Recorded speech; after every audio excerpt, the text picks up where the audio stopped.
If you remember a few months back, I uploaded a video on a tower defense game called Defense Zone.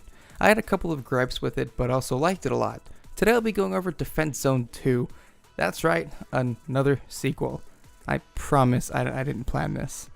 So I do like Defense Zone 2 though. The maps are nice, there's a wide array of weapons, progression seems fair and not too rushed and not too slow, just like the first game. However, I do have a couple issues that I like to address right off the bat, because I'm a reviewer. First one being the actual difficulty of each level. As you can see, I chose to record my gameplay for the video on medium difficulty. As you can probably also see, as levels progress, my strategies pretty much stays the same. A couple big machine guns at the start, few missiles, maybe a laser, then upgrade and build as much as possible. It's not very challenging. Each level starts you off with enough cash to build basically whatever you need, and then because of the way progression works, as you get up in waves, you can basically just afford to build and upgrade whatever you need.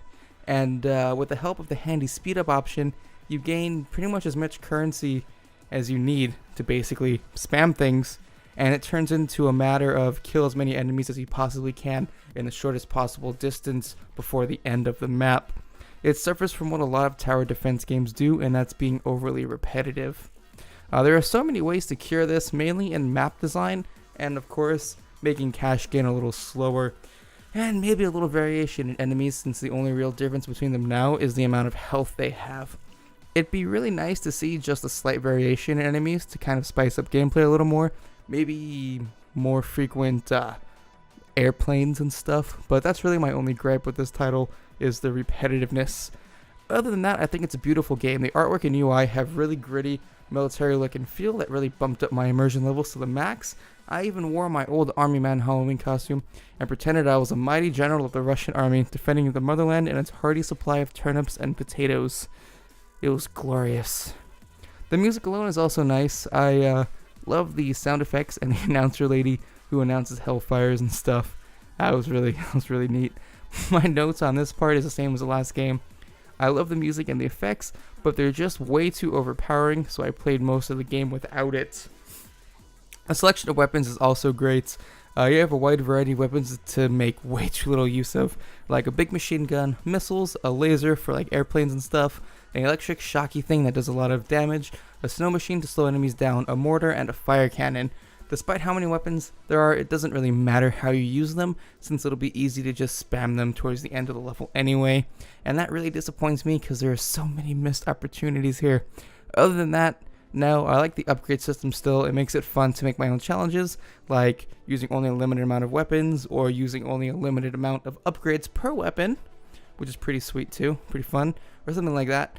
The speed up option was good too, made some of the longer levels go by a lot quicker, which is appreciated. Something I really didn't touch on last video is Hellfire. It's a really neat thing. It's like a berserk period for each weapon where it does insane burst and damage for a short period of time, and it even seems to have a shorter cooldown period the more you upgrade.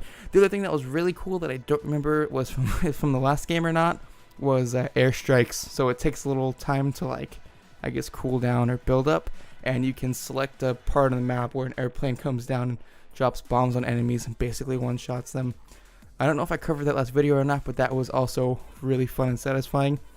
So you could potentially just upgrade everything to the max and have never-ending hellfires. It would be the most satisfying thing ever.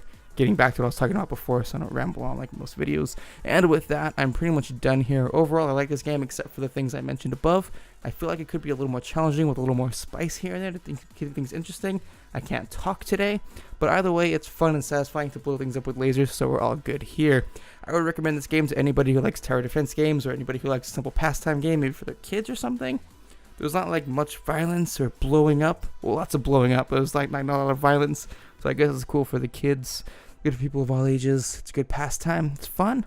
So there we go. That's my verdict. It's a neat game. It's fun. I think it's pretty cheap too on Steam. So there you go. Be sure to check out SteamFirst.com for the best news reviews, videos, and all things Bob and Steam. Be sure to check out our t-shirts at Battle Buddy Apparel, as well as all of our social media sites. At the bottom there, we also run a weekly live stream where yours truly here, does a couple live streams a week with some other authors on the sites. And yeah, that's that. And I think every Friday, the owner of the site does a big stream. That's not as good as mine, but whatever. So yeah, that's it. My name's AnthonyFirst.com. Thank you guys for watching. Watch my live streams every Tuesday and Thursday. And thank you very much. See you guys in the next video. Goodbye.